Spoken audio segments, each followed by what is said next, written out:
Hoje eu vou contar a minha experiência de como foi narrar o Old Dragon e vai ser também um pequeno review do jogo. Na verdade, hoje era para ser o review do Mothership RPG, mas eu não consegui terminar de fazer o review, então eu vou contar essa história. Tinha gente pedindo já. Mas primeiro vamos aos recadinhos. Deixa o like nesse vídeo, comenta o teu comentário sobre o que você achou e dá aquele subscribe. Lembrando que eu leio todos os comentários e dá uma olhadinha nos meus outros vídeos que tem bastante coisa lá pra vocês. Ok, senta que lá vem a história.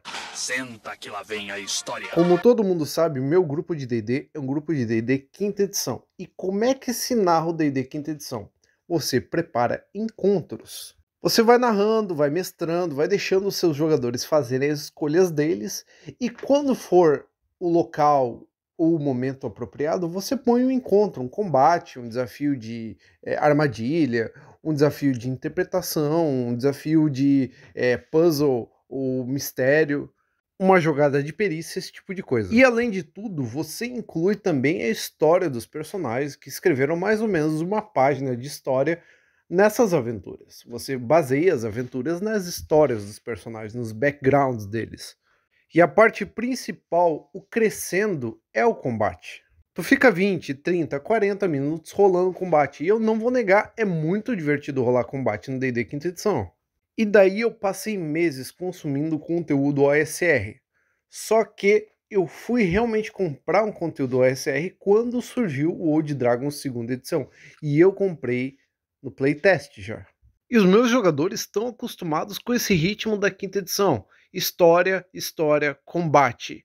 Combate de 20 minutos, 30, 40 minutos. História, armadilha, história, puzzle, interpretação. Rola a perícia. É assim que os meus jogadores estão acostumados. E naquela época eu tinha acesso a duas coisas, OSR. A primeira coisa era a Aventura no Buraco do Carvalho. E a segunda coisa era o Old Dragon. Playtest. E depois que eu vi esses vídeos, eu achei que eu estava preparado para narrar uma mesa old school mesmo, com personagens morrendo e com decisões difíceis e com estratégias dos jogadores, e eles procurando ouro e glória e contratando ajudantes, tocheiros e pegando burrinho de carga e contando equipamentos, esse tipo de coisa. Eu achei que ia ser assim, mas não foi assim. O que eu fiz? Eu fiz uma floresta e eu fiz uma cidade. E na cidade eu botei os rumores, entendeu? E um dos rumores era sobre o buraco no carvalho, e eu rolei os encontros aleatórios dos meus personagens, dos meus amigos, andando na floresta, tentando achar esse buraco do carvalho. E eles encontraram rastros de urso-coruja, rastros de kobolds, vários tipos de criaturas, mas eles não enfrentaram nenhuma delas porque eles estavam com bastante medo. E aí já começa a primeira reclamação deles, que cada habilidade no Old Dragon é jogada de uma forma, a iniciativa é jogada de uma forma, as perícias do ladrão são jogadas de outra forma, com um D6, e o combate é jogado de outra forma. E eles viram eu rolar teste de reação para os monstros, e viram eu rolar também encontros aleatórios, e eles acharam um pouquinho esquisito isso. Vou falar que os meus jogadores são muito inteligentes e eles dominam vários sistemas, entendeu? Mesmo assim, isso foi meio que uma coisinha que eles ficaram meio irritadiços com cada coisa ter o seu sisteminha, assim, tipo D6 pra perícia. Então eles entraram no buraco do carvalho. E eu comecei a contar os turnos como se conta no old school mesmo, com incrementos de 10 minutos. Só que aí foi o meu erro, que eu mostrei que eu estava fazendo isso em incrementos de 10 minutos e rolei os encontros aleatórios no aberto, tanto faz. E a sensação para eles é que isso parecia um videogame. Parece que a gente está jogando Final Fantasy Tactics, um deles falou.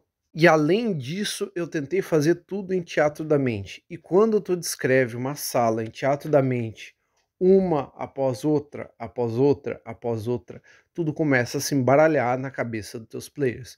É muito bom tu ter um mapinha na tua mesa. Eu vi que eles andar na sala, explorar, descobrir mistérios dela e descobrir o tesouro não estava sendo tão divertido quanto eu via nos gameplays que eu via na internet.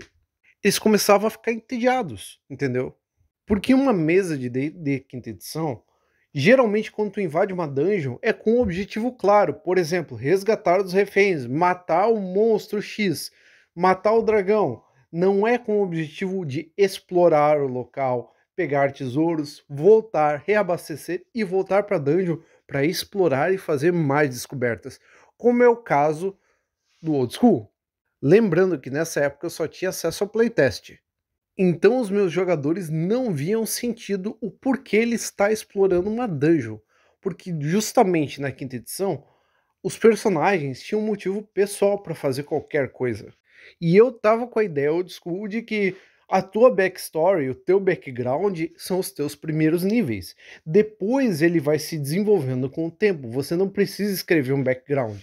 Você só escreve uma frase. E isso não ficou legal com os meus jogadores, porque eles esperavam estar incluídos na história do mundo, que eu criei uma floresta e uma cidade, e eles não estavam incluídos naquilo ali. Eles eram tipo turistas. Além disso, no primeiro nível, o combate não é tão tático quanto o quinta edição, e vamos ser sinceros, ele não é tão tático. O tesão do old school é você manejar os seus recursos, quando você vai gastar e quando você vai poupar eles, entendeu? Se eu tivesse outros recursos, outras aventuras, ou uma aventura que me ensinasse a narrar old school, eu acho que seria melhor. Eu pensei em fazer mapas, eu pensei em trazer, refazer uma backstory para cada um, com eles, pensei em refazer outros personagens, mas mesmo assim eles perderam o tesão e perderam aquele brilho de jogar um RPG old school. E além de tudo, se eles vissem o Old School Essentials, o D&D básico, BX, eles provavelmente iam ficar irritados porque não há habilidades de classe para essas classes. Não há tantas habilidades de classe como há no quinta edição, entendeu? Você tem que ter um período de transição entre o quinta edição e o Old School. Você tem que trazer coisas da quinta edição pro Old School para ele poder funcionar, na minha opinião. Resumindo, a gente jogou 2 sessões e depois eles quiseram mudar para D&D quinta edição, que é o que a gente está jogando até agora. A gente está jogando Tumba da Aniquilação e intelectualmente eles concordam muita coisa comigo que eu falei do Old School. Por exemplo, XP por ouro, eles concordam. Eles também concordam em tirar as perícias do jogo e a gente jogar só com atributos, quando for necessário. Porém, eles não se adaptaram, eles não fizeram essa transição. Mas intelectualmente eles concordam com a filosofia old school. E além disso, eu tratei isso de maneira errada também, porque eu queria matar um dos personagens para mostrar que o old school era hardcore, que eles deveriam perder personagens e tá ok com isso. Ao invés de eu tratar de uma maneira natural, morreu, não morreu, parabéns, o jogador é bom. É isso aí, cara. E eu vou falar uma coisa, cara, eu gosto muito do Old Dragon, é o meu RPG old school favorito. Eu gostaria de mestrar e de jogar com o Old Dragon. E além disso, tem muito material para ele. Eu também sou muito viciado nas regras de viagem do Old Dragon e eu quero narrar isso para meus jogadores. Porém, tem uma coisa no Old Dragon que não me desce na garganta, cara, que são as subclasses, cara. E provavelmente eu vou botar isso na tela agora porque eu estou gravando sem editar, entendeu? Por que você escolhe uma subclasse, gasta mais XP para evoluir ela, todos os níveis tu gasta mais XP para evoluir ela, e tu tem que abdicar de habilidades naturais da tua classe. Por exemplo, um Ranger tem que abdicar de certas habilidades de ladrão, se eu não me engano. E um druida tem que abdicar de certas habilidades de clérigo. Não faz sentido, cara. Se tu paga mais de XP, não tem o porquê tu ser menos poderoso. Outra coisa é regra de herbalismo pro druida. No nível 1, o druida perde algumas habilidades de clérigo, deixa eu dar uma olhadinha. Cura milagrosa e afastar mortos-vivos. Ele ganha a habilidade de herbalismo, que te permite identificar animais, plantas, esse tipo de coisa. E achar água potável. Porém, não existe nenhuma regra que substitua o nível da habilidade, que é cura milagrosa e afastar mortos-vivos, para identificar planta, cara. Ou eu crio uma regra de plantas mágicas que o druida pode achar, pego, por exemplo, do Dolmenwood, ou essa habilidade é uma habilidade inútil que um druida naturalmente faria com uma sabedoria alta, por exemplo.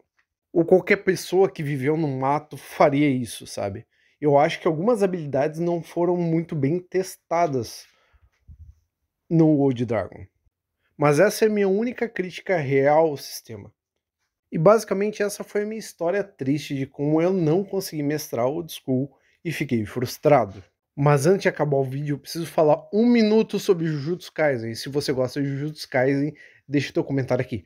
Jujutsu Kaisen está acabando e agora o Sukuna acabou de morrer nesse capítulo. Ok. E a Nobara voltou depois de ter ficado 200, 300 capítulos mortas. O Gege tirou ela do orifício do coração dele e botou ela para dar um golpe final. Não foi o golpe final, né? O Yuji deu o golpe final, mas botou ela para atacar o Yuji Tadori, o Sukuna. Cara, que final, que morte do Sukuna podre, cara. Meu, que morte mais sem graça. Cara, depois de uma luta de 50 capítulos, é uma morte muito sem graça, cara. E o sem sacrifício nenhum, cara. E o Megumi ainda sobrevive. Tipo, se o Megumi desse uma de Sukuna, vou levar você comigo. E, tipo, sei lá, se explodisse, usasse as 10 sombras pra matar o Sukuna e morresse junto. Se o Yuji morresse junto, cara, ia ser muito mais legal, cara. Só que assim, cara, todo mundo sobreviveu, menos o Satoru Gojo. E, cara, que coisa mais sem graça, cara. Que final mais sem graça. Tá, e a fusão do Tengen com o Japão? Não vai ter. Não vai ter. Esqueceram. Esqueceram da luta do Hakari contra a mulher do gelo lá. Esqueceram essa luta também. Cara, que coisa mais sem graça. Não, e pior é que a mulher do gelo vai lá e corta a própria cabeça, ou deixa a cabeça dela cair, alguma coisa assim. Cara, que coisa mais. Tipo, estou cansado desse mangá e eu quero acabar com ele logo, cara. Tipo, não quero mais escrever esse mangá. Acaba logo, por favor. Volta do Gigi Akutami. Assinado Gigi Akutami, cara. Pô, cara, por favor, cara. Falado isso, semana que vem, ou na próxima semana, mas provavelmente na semana que vem, vai ter o meu review do Mothership RPG. Eu preciso ler 2 livros para isso. Eu estou lendo, estou anotando, fazendo as minhas anotações para ver se eu faço um review legal do Mothership RPG, que é um RPG que é muito legal. É de terror no espaço. E se você chegou até aqui, deixa um like e dá uma olhadinha nas minhas playlists. Até a próxima, pessoal. Fui! 좀 이상해 왜 둘 사이에